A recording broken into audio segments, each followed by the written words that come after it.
Looking at your Ferrari career so far, Sebastian, it is quite similar to the situation experienced by other multiple world champions Alain Prost and Fernando Alonso. High expectations, title fights, and in the end, frustration for missing out. What do you think is preventing the team from reaching its full potential? Well, I think first of all, you have to obviously say that I think since the day that I joined, we've tried everything together to fight for the championship, which I think is what we done on several occasions. We did not win the championship, so in that regard, looking back, also you can say that I have failed, we have failed. On the 20th of November 2014, Sebastian Vettel was announced to join Ferrari for the 2015 Formula 1 season on a 3-year contract. It was meant to be a championship winning force. I mean, the ingredients were there: a 4-time world champion with one of the most dominant primes ever, paired with the most successful team in Formula 1 history. But we all know what happened. What exactly happened though? And why did Sebastian fail to win a championship with Ferrari? To understand, we need to go back to 1995. Michael Schumacher was world champion. He made F1 popular in Germany, being the first German F1 world champion. On the 3rd of July 1987, Vettel was born in Germany, and of course, being a young boy, he saw Michael Schumacher as his idol. And in 2000, Michael Schumacher won a championship with Ferrari, 5 straight championships to be exact. And so Sebastian began his racing career with karts in 1995 at the tender age of 8. He was accepted into the Red Bull Junior team 3 years later in 1998. Of course, he won various titles such as the Junior Monaco Kart Cup in 2001. Vettel was promoted to open wheel cars in 2003. A year later, he won the 2004 BMW ADAC Championship, and to say he won would be a severe understatement.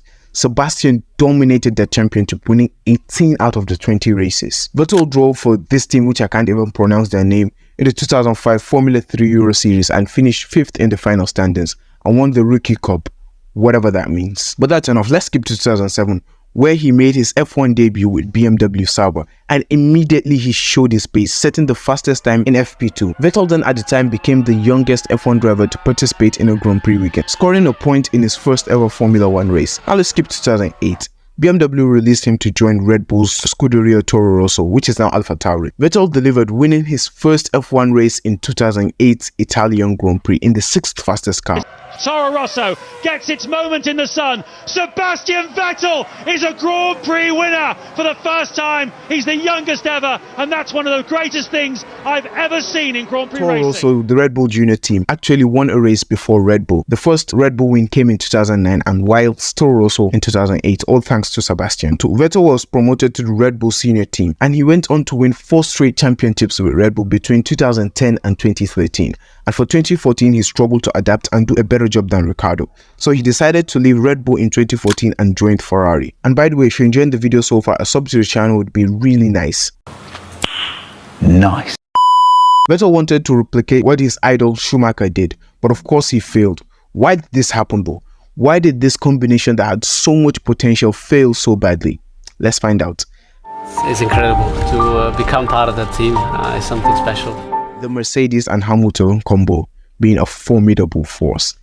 At the time Ferrari were trying to win the title, they were doing it against the monster combination of Lewis and Mercedes. This is probably the main reason why Ferrari and Vettel failed. Mercedes had the most powerful engine most of the time and the stronger car and team package. The combination of Lewis, Toto, Lauda was a force, and there was not much space for drama. While Sebastian, on the other hand, was kind of on his own, the team was extremely political. He doesn't really have a main guy like Lauda that will back him up. This was evident as you see Ferrari imploding against the maintained pressure of Mercedes and Hamilton in both the second half of the 2017 and 2018 seasons.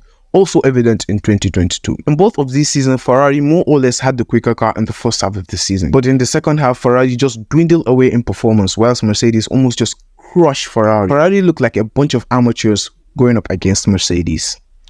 The Ferrari political disaster. Ferrari's biggest problem is in fact Ferrari. Ferrari has traditionally been a very political team. This was the case even when Sebastian was in the team. There's this constant self-inflicting pressure to perform all the time. When Vettel was in the team, there's the ruthless presence of Sergio Mattioni behind the scenes, demanding results and exerting almost unnecessary pressure on the team to perform at such a high level. Most of the time, the Ferrari team principals were fighting off internal political pressure to keep their seats in the team, evident with Arrivia Bene in 2017 and Matteo Binotto in 2022. And I ask you guys over in my community, post. What are your thoughts? And a couple of my viewers gave their thoughts, so definitely I appreciate you guys. Shout out to both of you that gave your thoughts.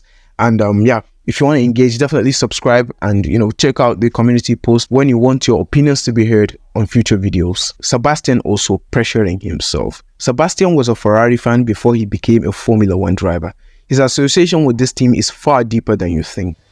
Yeah, again, looking back to the years when I was 11, 12 years old, trying to look over the fence and trying to see a glimpse of Michael running on the track. Today I was running on the track and I saw the Tifosi around, and yeah, there's a lot of fairy tales about Ferrari and how it feels to drive a red car and so on. And in the end, I can only confirm all these fairy tales. So it's not not just a story. It's really a true legend that exists, and feels really, really special to become part of that and to be inside the car, to see the people coming, running to the track and trying to climb the walls and see the car. So there's definitely something very magic and something that happened today, which I will never forget. Vettel, in many ways, his approach was different to Schumacher's. Vettel went into the team with the aim of winning the championship almost on an individual level. And if you know Formula 1, that is impossible. If there was a place he could make a difference, he would almost try too hard to do so. So much so that Vettel became the spokesperson for the team. He made a point to represent himself as the team. Even when something went wrong, he was the shield for Ferrari. A very different approach to Lewis, in some ways Max. Whilst this approach made him popular within Ferrari though, it also exposed him to the ruthless political side of Ferrari. At the end of the day, Vettel had too much to face to be successful. He had Lewis to worry about, his car, his team, and the political pressure. This was simply too much for one person, whilst Lewis had one single job: drive the hell out of his car. As a result, we saw Vettel making costly mistakes which he didn't make during his Red Bull days. For example, Germany 2018, Monza 2018, Bahrain 2019. Whilst at Red Bull, he only focused on one thing, which was driving the car to the best he can, and he did that pretty damn well. Now compare that with Schumacher's way, and you can clearly see why Sebastian failed to win a championship with Ferrari. Schumacher was completely shielded from the Italian press, whilst Ross Brawn and John Todd deal with the Ferrari politics, which helped him to do one job, and that is drive the car to the best of his abilities. Notice the trend here? But as we have seen, driving with Ferrari is one thing, winning with them is another thing, just as Alain Prost, Fernando Alonso, Nigel Mansell, and so many other drivers. Sebastian had a dream to emulate his childhood hero to win a championship with Ferrari, but the Ferrari dream is not for everyone. At the end of the day, it was too emotional to succeed. Something I feared that would happen with Charles Leclerc, which I recently made a video about him. I'll link the video on your screen at the end of this video so you can go check it out. These are my thoughts on why Sebastian failed to win a championship with the Scuderia. Definitely let me know your thoughts in the comment section below. And if you enjoyed the video, feel free to subscribe. Peace.